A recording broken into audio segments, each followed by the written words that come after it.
ஒரு ஊரில் ஒரு பயங்கரமான காடு. அந்த காட்டில் ஒரு பயங்கரமான மந்திரவாதி இருக்கிற. அந்த மந்திரவாதி கிட்ட மாயம் பண்ண சக்தி இருக்கு. அந்த மந்திரவாதி கிட்ட போய் எத்தனோ பேர் மாயமாய் போட்டாங்க. ஆனா ஒரு நாள், இப்ப நான் ஜன்னத்துல பாப்பாரு, யாரும் டிஸ்டர்ப் பண்ண கூடாது, நீ தான் பாத்துக்கணும், புரியுதா? நீ இப்ப டிஸ்டர்ப் பண்றீங்க. அது எனக்கே தெரியல, ஆனா நான் கன்ஃபார்ம் மேல போவேன். இப்ப நீ போ. சரி குரு.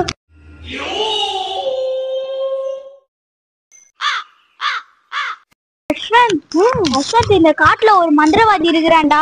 அவன் கிட்ட போய் நம்ம மந்திரம் கத்துக்கலாமாடா? நான் வரலப்பா, எனக்கு பயம். பரவாயில்ல, வாடா, நான் இருக்கிறேன், வாடா. எப்படியான அந்த மந்திரவாதி இருக்கிற இடம் தெரிஞ்சுக்கணும். அவங்க 2 பேர் காட்டில் அப்படி இப்படி தெரிஞ்சு கொண்டு இருந்தாங்க. அவங்க எவ்வளோ தேடினாலும் கண்டுபிடிக்க முடியல. அதனால் 2 பேர் வேறு வேறு வயலில் போய் தேடணும்னு நினச்சாங்க. எப்படியோ வரபடி மந்திரவாதி இருக்கிற இடம் கண்டுபிடிச்சாங்க. அங்கே இருக்க ஒரு செடி பின்னாடி 2 பேர் ஒளிஞ்சுக்குன்னு அங்கே காவல் இருக்க சிஷ்யன் பார்த்துன்னு இருந்தாங்க. அவங்கள ஒருத்தர் தைரியமாக முன்னாடி போகலாம் சொன்னதுனால 2 பேரும் முன்னாடி வந்தாங்க.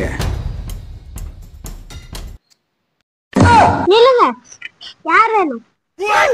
இந்த காட்டுல ஒரு மந்திரவாதி அவர் பிஸியா இருப்பாரு. அவர்கிட்ட ஒரு சின்ன தாள் இருக்கு. பிஸியா இருக்கிறாரு. நீ கொஞ்சம் அனுப்புங்க. முடியாது. நீ கொஞ்சம்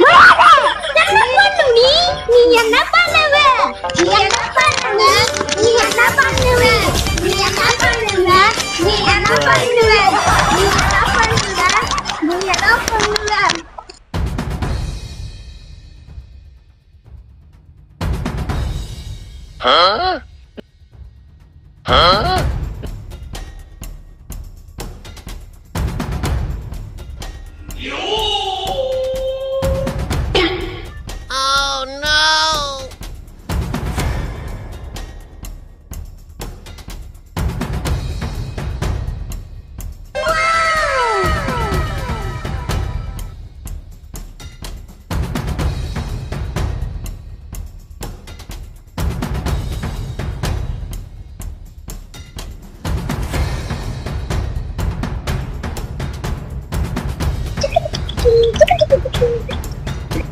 சாமி என்ன பண்ணாலும் ஏஞ்சி போட்டுறானே.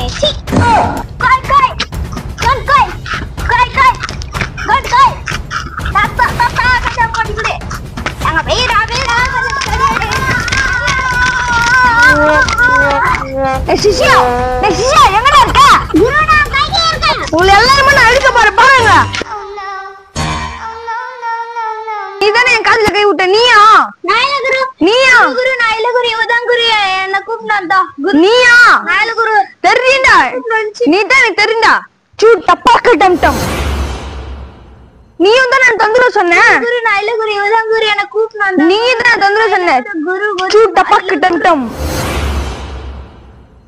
குரு குரு, இப்ப அவங்க எல்லாம் பயமாயிட்டாங்களா? நீங்க ஜப்பம் பண்ணிக்கோங்க. நான் எல்லாம் உன்னால்டா. சூ டப்பாக்கு டம் டம்.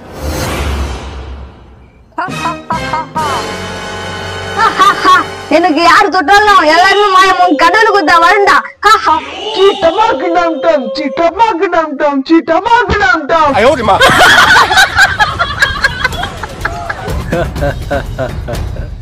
அதுக்குதான் பெரியவங்க சொல்லுவாங்க என்னன்னா, உன்கிட்ட பலம் சக்தி இருக்கும்போது எல்லாருக்கும் நன்மை செய்யறதுக்கு பயன்படுத்த வேண்டும். இல்லைனா அது ஒரு நாள் உன்னையே நாசனம் பண்ணிடும்.